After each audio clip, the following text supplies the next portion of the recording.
Because here's the truth. Radio isn't dead. Bad radio is dead. Lazy radio is dead. Let's just say your name 14 times and hope that it works.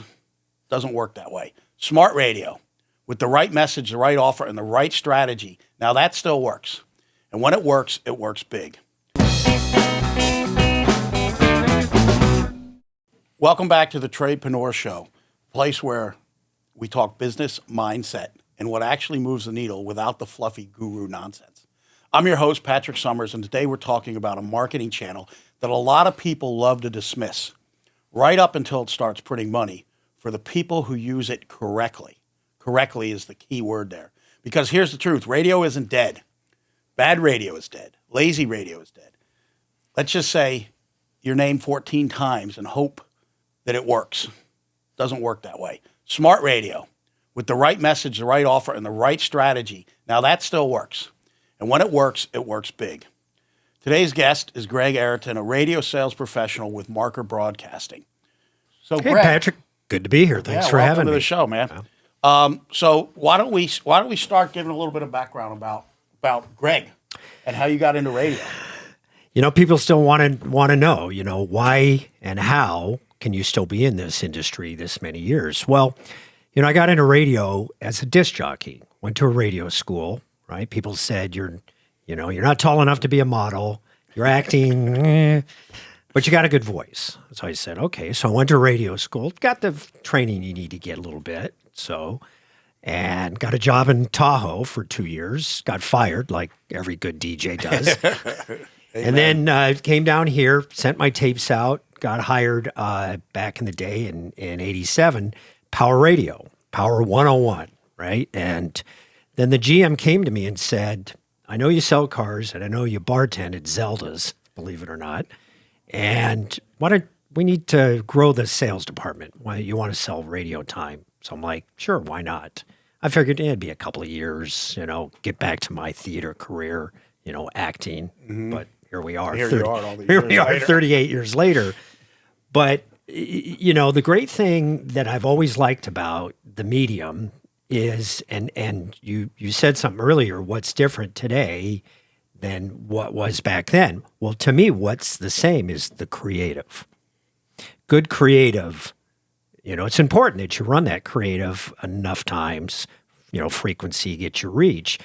But if I can create a message, whether it's for an air conditioning contractor, a car dealership, right, nail salon or whatever, it's a message that's going to resonate with the audience that you're trying to target. So to me, that's what's the same today as was when I first started. The choices and the competition and whatnot, this created so much competition. But our biggest competitor back in the day was newspaper, of course. We always knew the Desert Sun's not looking out for radio stations. And television, of course, to a degree, direct mail, outdoor. And they all still exist today. But even television has certainly been hurt by streaming, right? Mm-hmm. Streaming channels. Yeah. There's more choices today, obviously. My biggest competitor, I would say today is digital and social media. And that kind of took the competitive position that newspaper had and yellow pages back in the day because of the visual. Radio is intangible. So if I can't get the prospective, owner to see that, you don't need to have a visual ad. It doesn't need to be tangible for it to work. General air conditioning is a perfect example of, right? Multiple media. So I think even if radio is not your first choice, it's good, a complement to what you're doing. So that's kind of where we're at today. Yeah. So with I guess the crowded market, you alluded to that is, I think back if in the day, if all I had to worry about were the big three TV networks, the local radio stations, and a newspaper, man, it makes marketing a lot simpler. Correct. A lot more affordable, too, and easier to saturate a market. So now we've got, we've got the TV, the big three, then the streaming, then all the 24-hour news cycles or channels. Cable. You've got, you've got. It's funny you say that because people would say, well, I can't afford broadcast television and also radio. So I would say, well, why don't you buy cable and invest the difference into radio? Sort of like buy term insurance. Yeah, yeah. And that was always my comeback because I always felt like as a salesman, I had to get the person to not love me, but like me, right? I mean, salespeople, I think, inherently know that you have to be likable. Hence, even if it's the right product, you don't want to work with somebody you don't like. Oh yeah, no, Right. correct. But I think, back to where I was with the crowded market.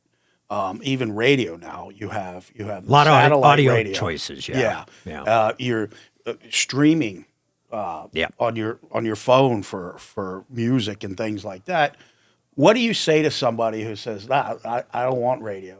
It's a crowded space. Yeah. It's nobody listens to radio Yeah. anymore." Et cetera, I never et get cetera. that. How do you overcome those objections? Well, there's people even my age that will say, I listen to Sirius XM. So my comeback is so that, person's name is Jack. I would say that means everybody does, right? Since because you is what you listen to. So 100% of the market does what you do, right? Now, I try to say it in a way to not be an a-hole, but just to be point. And again, at my age now, I approach it a little different. I'm more to the point. Like I'm not afraid to ruffle the feathers, if you will. When I was young, I was not quite 30 when I started. I was afraid of upsetting the client and being too bold. But audio, and to answer that question, what do you think is the first audio choice for any consumer, right? Any listener, if you will, at any age? First choice, audio-wise. I would guess radio, Radio. the local radio. AM, FM Because everybody radio. has a local Not so much AM, at least in this market, but AM really exists in the Midwest and the East. West Coast has gone, HD, right? FM, like even the sports station, which Yeah. we now have. It was a great signal, 1010 AM. Now it's 102.7 FM. Weaker signal, but it's FM. And everybody kind of goes, ooh, it's FM. AM radio, and that was when I started, it was KPSI, AM and FM, right? FM was power radio, and AM was news talk 1450, and you talked about Rush Limbaugh. In fact, in 1988, we were one of the first 10 stations to carry Rush back then. And the sales manager would come to me and go, okay, you can't just sell. I'm 29, of course. What format do you think I'm listening to? He goes, you can't just sell the top 40. You got to go sell the news talk. And I'm like, ugh. Who listens to news talk? That sucks. But now I'm in my 60s going, it's kind of the first format choice for somebody my age. And that's what you learn about radio. And I think that's gets into, you have to know your demographic. You have Correct. to know your audience. And I believe that's where a lot of people that I speak to that don't like this type of marketing or don't like this type or hasn't had success with it, they're doing it wrong. And they're trying, or not long enough. Well, I'm going to try it for a falls week. under wrong, right? Yeah, You're either try for a week, You're see not if it running the works. right campaign. You don't have the right creative. Yeah. You're not targeting the right audience. And so there's people that just want to blanket all the stations, and they're spending. And this is TV, radio, whatever. But okay, where are you getting the return? Where does your customer live? What do they listen to? Mm-hmm. So satellite radio. I will tell you, the majority of the radio I listen to is satellite radio. Right, because I listen to a lot of news talk and things like that. And so I listen to a lot of that. However, I do still listen to the local radio. Now, it's probably a 70-30 split. But here's the thing. I know I have satellite radio. I know not everybody in our coverage area has a subscription to satellite radio. Well, those have kind of gone by the wayside, I've learned. Car dealers would give you the 3 months free. You get it, and then you get it. Yeah. And it's just another choice. Let me ask you something. You have cable, right? Yeah. You have broadcast, right? You probably have streaming channels. We just have a bunch of choices. Now, your budget will kind of dictate how many you're going to have and pay for. Well, right? correct. But that's the thing is like to what you were saying earlier about how you overcome some objections about radio. That's sales, right? I Yeah. realize that I'm listening to satellite radio the majority of the time because of the programs I can get there. However, I know that my customers aren't all listening to satellite radio. Yeah. They're listening to local radio. And how do I know that? Because people tell me they've heard the ads. What a great ad. Hey, that ad is funny. Hey, are you still, I just got an email the other day from a local business owner. He says, hey, you were running this special I heard on the radio for water heaters. Is that still going on? So that's how you know if it's working or not. And so the key though is know your audience and like trying to think of our demographic. I know it skews male, right? And it's well, if in the household, if something breaks, I always joke and say, my wife's pretty good about this needs fixing. I feel like I'm just the financier. Well, correct. But it's we're looked at to fix those kinds of things. Not that women aren't going to make the choice and aren't hearing the ads, but you're right. It's not as interesting. I know for me, Yeah. my wife will ask me. She'll be the one to call and set everything up, and but she'll say, "Who should I call for this?" You have to appeal to both, but you also have to know who's listening to your ads most. What is your database saying, right? Even though there's two people or whatever in the household, who's calling, who's making the decisions, and then what are their age brackets? What are their income levels? Well, radio really was the first target medium, right? Not to say newspaper was more broad, right? Yeah. And even television broadcasting, but marker broadcasting. And then, cable came along and gave you all these choices and then you have sections in the newspaper. What was the first section we used to read in the newspaper? Sports, right? I mean, and then you'd go to the things and, where would the women go first? It depends on your age because that comes into play too. I know there's people I know that they get to a certain age and the first thing they read is the obituaries. They want to know who they know who died. I think I'm starting to look at that a little more too, but and the joking. And again, I understand as a media sales rep, even though I'm a radio sales rep, we have other choices as well. In fact, you've done that with General Air Conditioning, event sponsorships and cause-related marketing like the wind downs. So you look at things and really the value of those programs is being on site, rubbing elbows with the people. Yeah. It's not just spots on the radio. And even I know it's a culmination of everything, your sponsorship.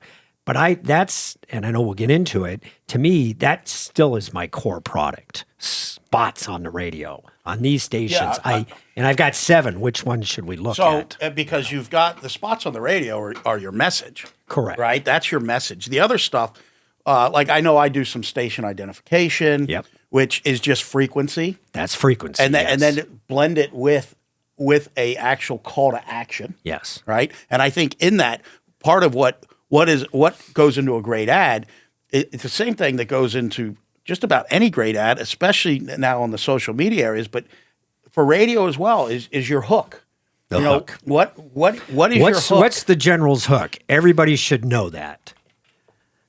There goes the general. Yeah. Right? Yeah. And I've got an idea, and it's a video idea for you, and I think, and I've told you it. I mean, you've got a great production company for your video, but here's where Gregg's life has taken him. So do I. I have an idea, and since you guys are a sponsor of the hockey team, right? And I think the listeners, or the viewers and the listeners of your podcast, maybe they'll weigh into this, and I'll go, there goes the general, right? Well, I think it should be the Zamboni. Yeah. Right? Yeah, Green screen, yeah. and now the Zamboni is driving up to your business. Yeah. Right? And now there's the connection and there's synergy. And marketing's all about synergy. And I tell people this. Okay, TV's great. When you watch TV? Nighttime. That's where most of your commercials should run. When you listen to the radio? Daytime. Well, that's when most of your commercials should run. So again, there's that component, right? We catch people where they're at. Luckily, still people have radios in their car, right? Yeah. Even though you can stream and do that's a good thing for radio, right? That's where AM has kind of suffered, where the manufacturers are like, maybe we're not going to put that AM band choice anymore in the radio. And if you're an AM radio station operator, you're going, no, please don't do that. So I think for our listeners, an ad, a radio, any ad should have this, but especially you've got whether it's a 15-second, 30-second, or a full 60-second commercial, there's certain elements you have to get across, right? Yes. First of all, hook, right? An offer. some sort of offer. Call to action right? is still Yep. important. Call to action. You got to get beyond branding. Urgency. Yeah. Create the urgency. And that's one thing I look at. You look at Costco. Costco does so well. They create an urgency by having it a scavenger hunt, right? A treasure hunt where things are always moving. So you go there and there's a certain product. You may take action on that product today because you'll come back in a week and it's not there, or it's somewhere else in the store. And so there's an urgency that they create just through product placement, where you've got to create that urgency in an ad, in a radio ad. And why now? Why today? Why should I not wait? And what benefit do I get by taking action now? It's tough, I know, because I come in and I record the commercials, right? And you're trying that was the next step you took, because you would have air talent, you would have either the announcers at the station, or you'd hire somebody to do your voiceovers. And then, clients doing their own ads. Matt Magruder Chevrolet. A funny story is that, and Dale Magruder, good guy, but he wasn't really the best in voicing his spot. So we actually did the Dale Magruder law. He got to do 49% of his commercial, right? Instead of 51. But the reason I like it when clients do their own ads, it's really that's the only voice, right? Your voice, your spot, that's it. Whereas, as a voice artist, we'll be on multiple ads. Our production director is probably on too many ads. So if a client wants to, because I think the listener is going to make that connection, that's why it's important. And then, with Mary, you're doing the testimonials, right? But you were saying action. When you're writing a spot, verbs are more important than adjectives. Yeah. Because it's a movie. Verbs are moving. It's when we started out, we would do ads that were both the former owner's voice and then a theme. It was a 30-30 split and stuff like that. It was good. Yeah, and then we evolved, and why I started voicing the commercials was people would tell me, Patrick, you should really do your own commercials, and this is that dude, whatever. And I hesitate. I'm like, nobody wants to hear my voice, right? And so, there's probably people. I would say, listening to this being on radio, podcast nobody right wants now to see my face. But if you got a good voice, you're good. But the way it was best described to me why I should voice my own commercials is, Patrick, you've established a really strong brand. The General's a very strong brand, right? People know the brand now. Now they need to know you. They need to know, because a lot of people will say, "Oh, is this your only location? Are you a franchise? Do you have?" I'm like, "No, this is us. We're right here in Thousand Palms, Coachella Valley." So it puts a personality behind the brand. Yes, right. I agree. And so with that, there's more of a hometown feel, community feel, and I think with my involvement in the community, that's why it's more effective. Yes, as well. Yes. People get scared. I've talked to I want to say hundreds, maybe it's thousands of prospective clients and clients over the years, and I would say, look, I'm getting the ideas, the copy points from you. Now I can go to a business's website, get kind of an idea of how I should write the commercial, and AI's here already. I was going to say AI's on the way. It's here. I still like to write my own spots, but if I'm kind of stuck, it's like, because ideas, right? It's all about ideas, because I still believe, and this is kind of my approach, nobody cares about your business until they care about your business. So we got to get them in the funnel, right? And everybody thinks social media and digital is the way to go to brand. That's wrong. Television and radio, or if you're branding, right, trying to get on the map, radio and TV is still the first way to go. Now, and it's something I learned from a seminar I went to. Once you have a customer, you continue to reach that customer digitally, social media, keep them aware, because once you get a customer, you don't want to lose the customer. And I see that with a lot of businesses. My job is to bring them to the door. It's your job to keep them. Well, so that's what social media can do. That's what I tell everybody. I'm like, listen, you get the phone to ring, we take it from there. Correct. And so, and let me share with you, listening, is a lot of times you find that your marketing's not working. It's not because the marketing's not working.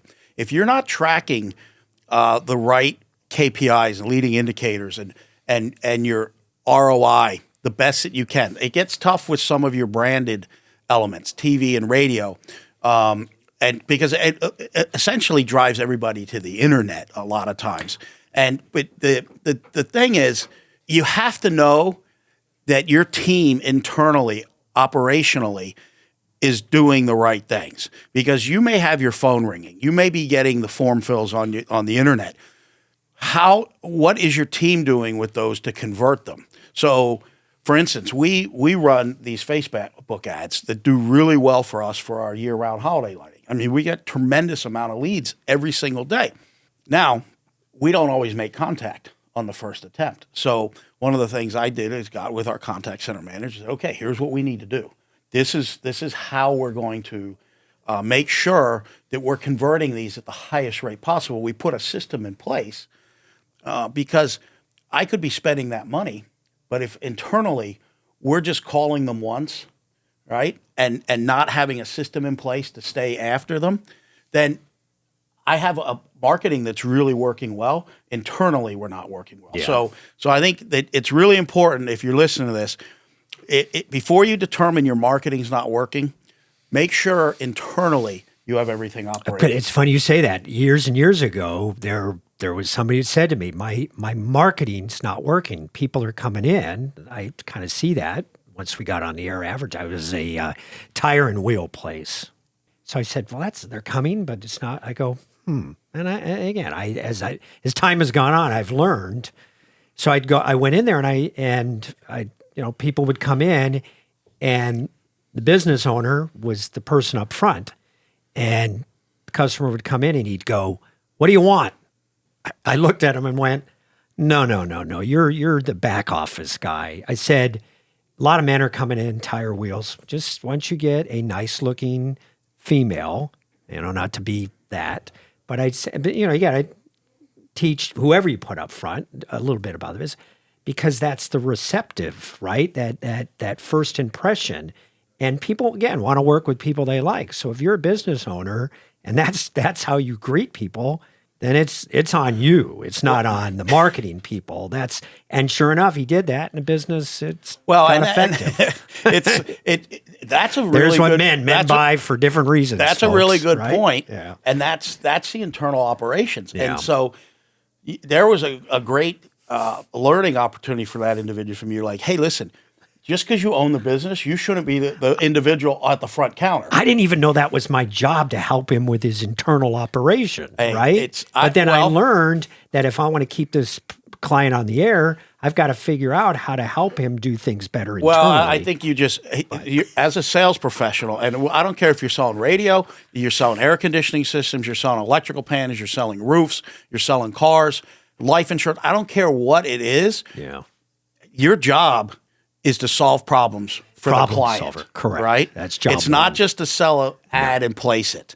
It's to really, how do I solve the problem? What are the problems? And to your point earlier about you need to be likable, people need to like you. That's a big reason why, because you need to get the customer to share enough information with you.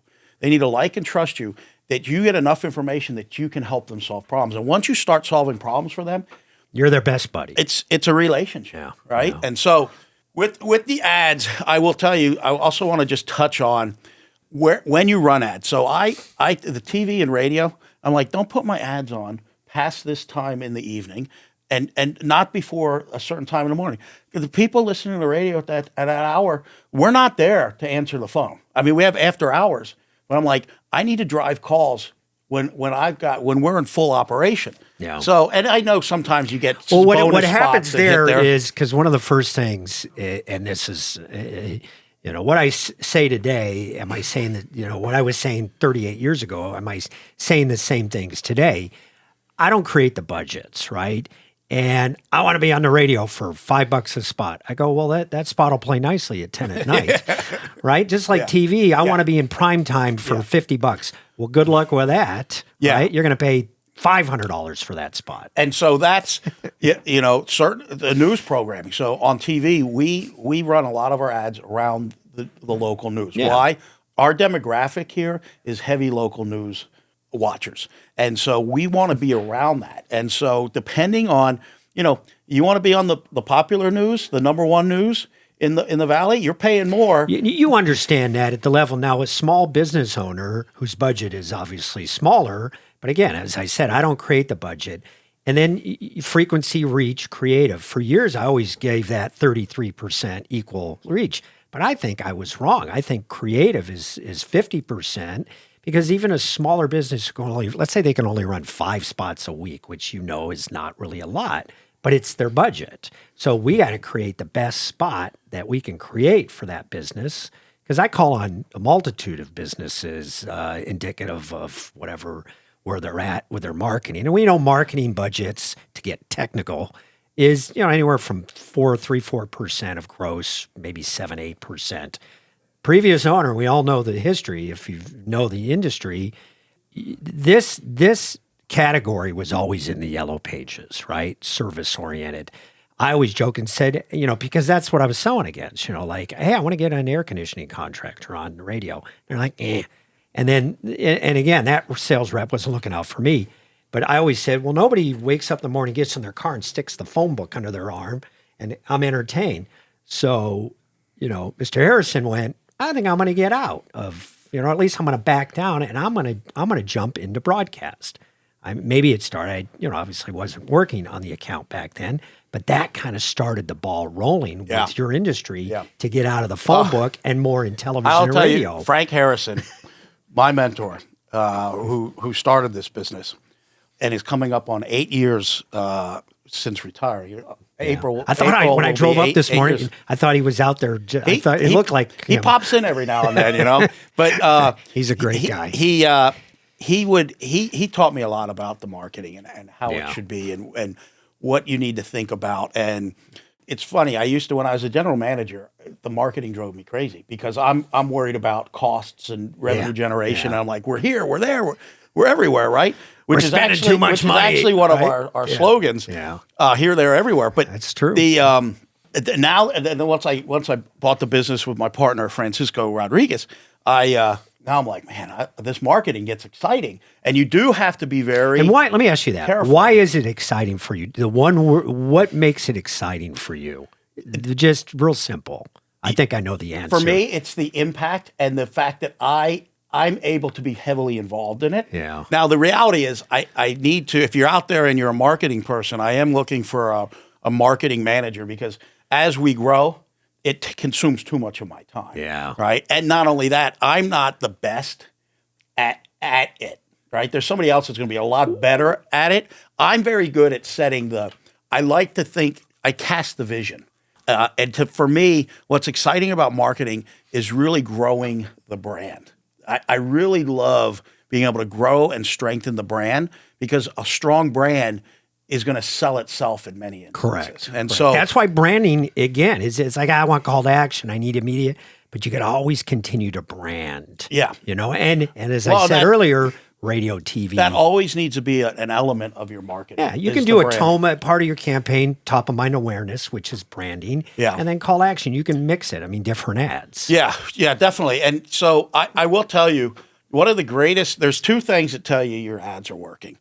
People write into you and tell you they love the ad, and people write in and tell you they hate the ad. On the General's YouTube channel, we have a commercial we made with this woman rolling around in the mud like this African buffalo. When you showed that commercial to me, I go, that's made me more want to do the Zamboni ad. I go, I want to do that. I want to create something for buzz. That ad, I got love mail and I got hate mail over that. And the GM of the station said, Patrick, that means that the ad's working, right? Because people are talking about it. Now, I will tell you, I'm redoing an ad, one of our older ads, where the kids stand on the street and the General goes by and they're like, "Hey, there goes the General," because there is a company in town that has taken that concept and basically are using it exactly as we did. Your idea got stolen. Little boy, little girl. I know. With the little girl's older, just like in our ads. And there's vans driving around the valley in landmarks that people recognize.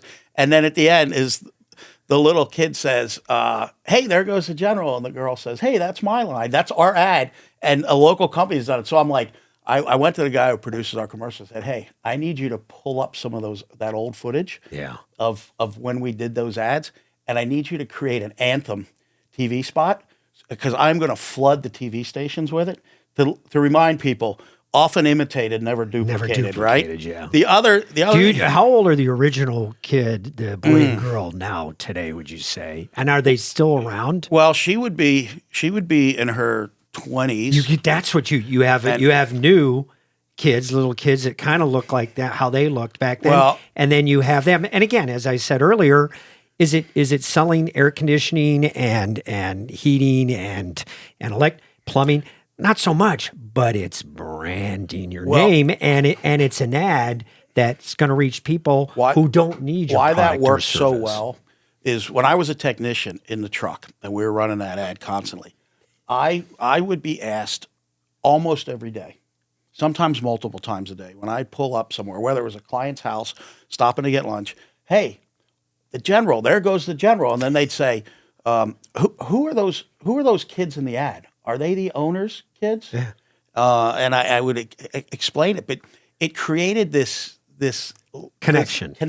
Yeah. Very much so, because a lot of our demographic There's good creative creates that connection. So the back to real quick as we get ready to close out, I want to just touch on where you're showing up in your ad. So I said on TV we show up around the news, right? Yeah. Because our demographic we know watches the news. Now, the other place is on radio. I like to be the morning drive, right? I want to be heavy in the morning drive because people are commuting to work, and that's when they're like, oh, the sink's leaking, or the air's not working like it should, or the lights were flickering last night. And then that's when they're like, okay, call in. And I will tell you, I don't even think, I'm trying to think like recording commercial, I don't even put our phone number in the ads anymore because I put the web address because that's where everybody goes to the web. radio, because we used to, I used to stay away. In a 30-second radio ad, to be technical, you got to mention the business 3 times. And,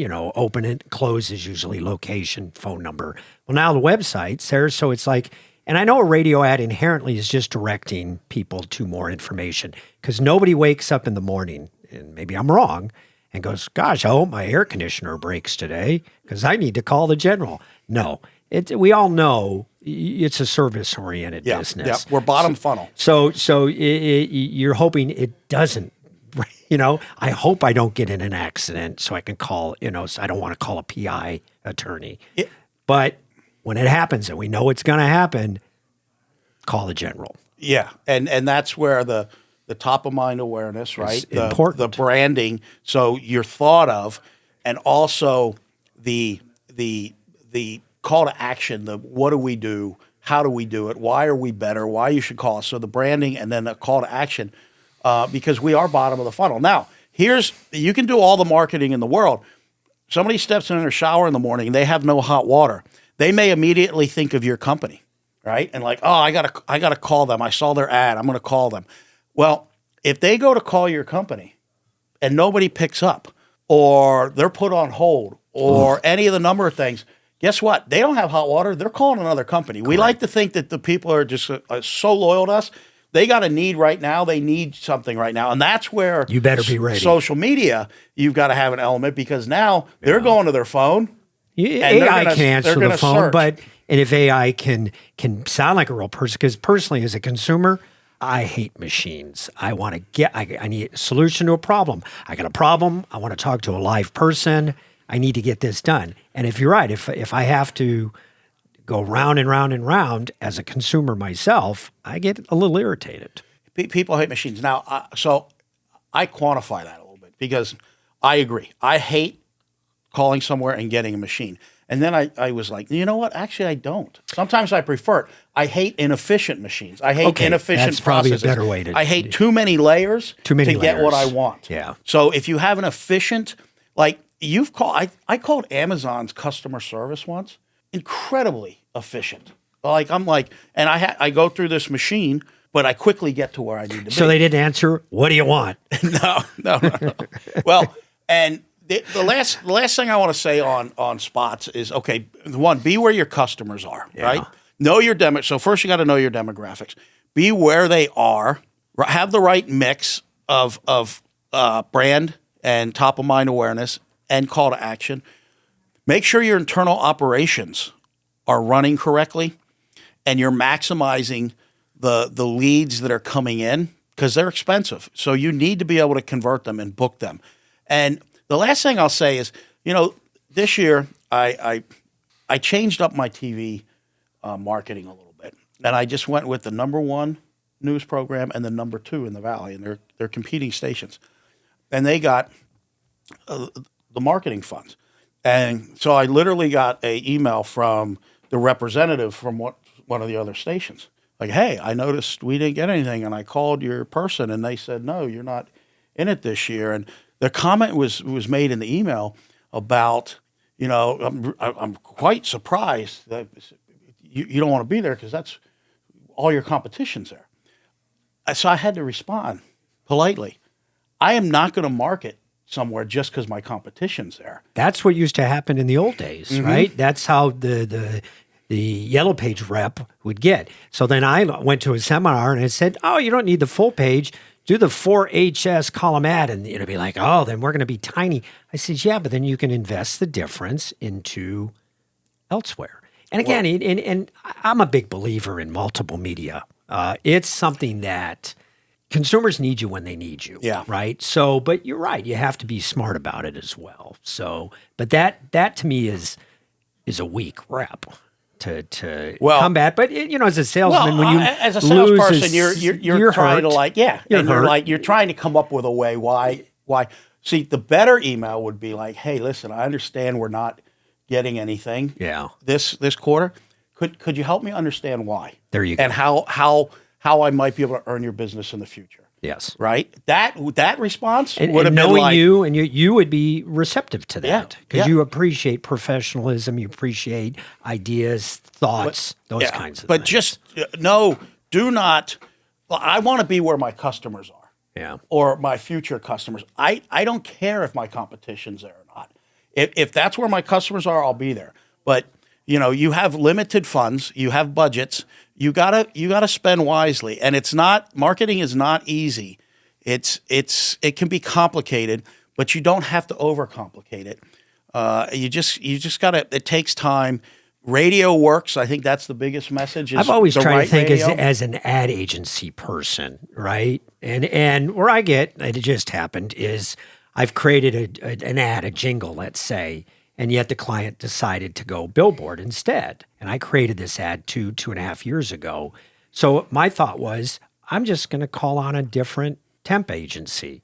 It's that kind of commercial. I can just drop in the name of whatever client, right? Yeah. Business wants the idea. But I always bring it. I go, if I got a great idea, am I going to bring it to the general first? Well, the relationship is there. But if I'm, as a sales rep trying to find new people, then I buggy before the horse, I like to say. I think, so we wrap this up. I want to say. There's so much more to talk about. There is. Right? And I will definitely have you back because we can go into a lot. I got a lot of stories, Patrick, a lot of. But the takeaway is radio still works. And when you does. treat it like a strategy and not a lottery ticket, right, it's going to work. It has to be a part of your marketing strategy. It's about having the right message, the right repetition. Even if we're not the first choice, we're a good choice. Yeah, and integrating it into the rest of your marketing so you can build the trust, top of mind awareness, and be there when the client needs you. If you're listening to this episode or watching our beautiful faces on YouTube, and you've been ignoring radio because you assumed it's outdated, hopefully this episode gets you to rethink that.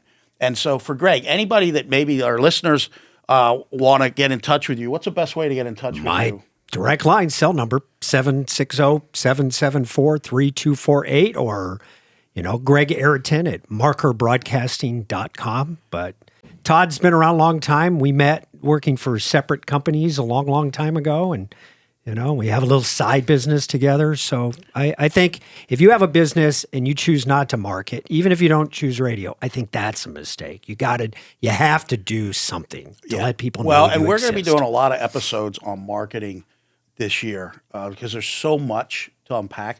Like direct mail for us works really well, but you got to do it right, just like you got to do radio right. So listen, if anyone listening, watching us, I hope you enjoyed this episode. If you could do me a favor, follow, subscribe, like, share, comment. If you can leave a comment, hopefully a positive one, that's fantastic. But, reach out to me too if you have questions on marketing. I'd be more than happy to have a phone conversation. You hit it right nail on the head, referral. If somebody says, I don't believe in radio, I would say, call Patrick. Call people who use the medium, right? And they'll tell you, whether it's my company or somebody, they'll tell you the value of the medium, certainly. So with that said, we are concluding this episode of the Tradepreneur Show. Until next time, stay great.